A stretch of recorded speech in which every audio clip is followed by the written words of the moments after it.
Hey everybody, this is Dave and welcome to my studio. I'm going to start off this behind the scenes by setting up a generic street sign that I got from the City Recycling Center. This should offer a sturdy platform for the model, as well as provide some reflective surfaces to catch all of that nice golden sunlight. And on the TV behind the setup, I display a sunset. I just picked a random one for now, but if you look through the camera, you can see that the metallic sign is giving those reflective properties that I was hoping for. The next order of business is to get the light set up. First thing I do is turn off this overhead light that is basically the room lights. I turn on a big bright light in the back to mimic the light of the sun. And then I turn a light on the right side to give some edge light. And then finally a light on the left just to fill in some of those shadows. The bright light in the back actually brings in more reflections than I actually want, but I have some tricks up my sleeve to deal with that.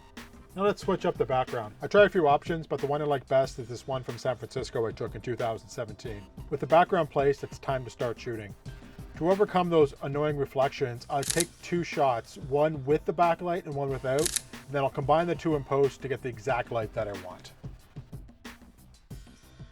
All right, quick intermission just to remind you to do that like and subscribe thing. Also, if you want, you can buy my book. It contains everything that I know about making all these images that I do. The link is in the description below. All right, let's get back to the video.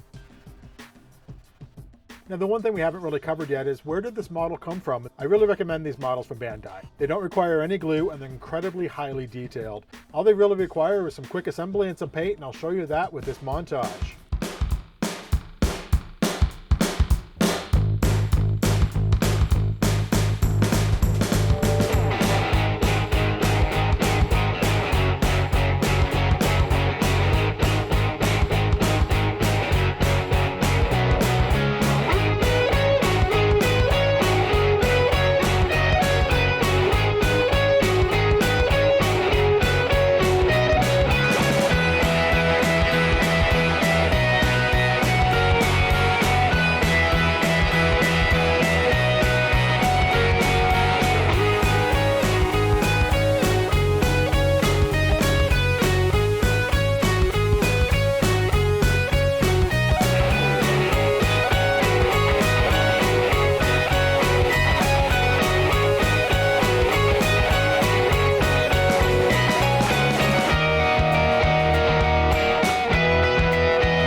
So as you can see, the final model is ready to go, and all that's left is to put it in front of the camera.